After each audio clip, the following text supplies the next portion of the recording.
आज ना मी खूप हौसेने पेरू खायला गेले होते बरं का आमच्या बागेमध्ये. आणि माझ्यासोबत जे झालं ना ते खरंच खूप फनी होतं. आता काय झालं ते मी पुढे व्हिडिओमध्ये सांगितलं आहे, ज्यामुळे व्हिडिओ शेवटपर्यंत नक्की पहा. आणि सगळ्यात अगोदर तर गुड मॉर्निंग सर्वांना. आजच्या दिवसाची सुरुवात खरंच खूप सुंदर झाली, कारण की आमच्या नारळाच्या झाडामागून सूर्य हळूहळू बाहेर येत होता. त्याच्यानंतर चहा नाश्ता केला आणि बाहेर आले तर आमच्या दोडक्याच्या झाडाला ना मस्त दोडके लागले होते. तर म्हटलं चला आज या फ्रेश दोडक्यांचीच भाजी बनवून घ्यावं. आणि मस्त अशी भाजी तयार होती.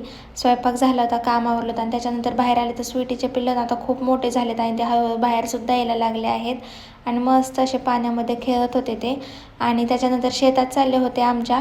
तर पेरूच्या झाडाला पाहिलं की खूप छान पेरू लागले आहेत. थोडे कच्चे होते, पण माझी इच्छा झाली होती पेरू खायची, म्हणून मग म्हटलं चला एखादा भेटतोय का पाहावा. खूप शोधला मी पेरू, मला काय भेटत नव्हता. आणि त्याच्यानंतर इकडे तिकडे पाहिलं तर एक भेटला बरं का फायनली मला पेरू. आणि तो घेतला खायला आणि त्याच्यामध्ये एवढी मोठी आळी दिसली ना की माझं ना पेरू खायचा मूडच गेला. आणि त्याच्यानंतर आमच्या फणसाच्या झाडाला जे फणस आलं होतं ना ते खूप मोठं झालं आहे, आता थोड्या दिवसात खायला येणार आहे. आणि आमच्या लिंबोनीला सुद्धा मस्त मस्त लिंब लागले आहेत आता. त्याच्यानंतर शेतात गेले. सध्या आम्हाला वांग्याची लागवड करायची आहे, ज्याच्यासाठी ते मल्चिंग पेपरचं काम चालू होतं टाकायचं. आणि त्यासाठी ना असं ट्रॅक्टर आलं होतं. हे मी ना फर्स्ट टाईमच पाहिलं होतं की असं काही असतं शेतामध्ये म्हणून. तर ते ट्रॅक्टरनी ना असं ओढत होते ते कागद आणि त्याचं सगळं पसरत होतं.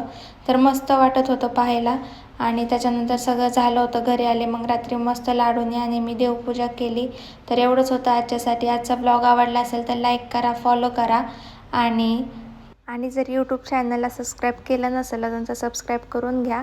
उद्यापासून रेग्युलर व्हिडिओ येणार आहेत यूट्यूबला. भेटूयात उद्याच्या ब्लॉगमध्ये. बाय.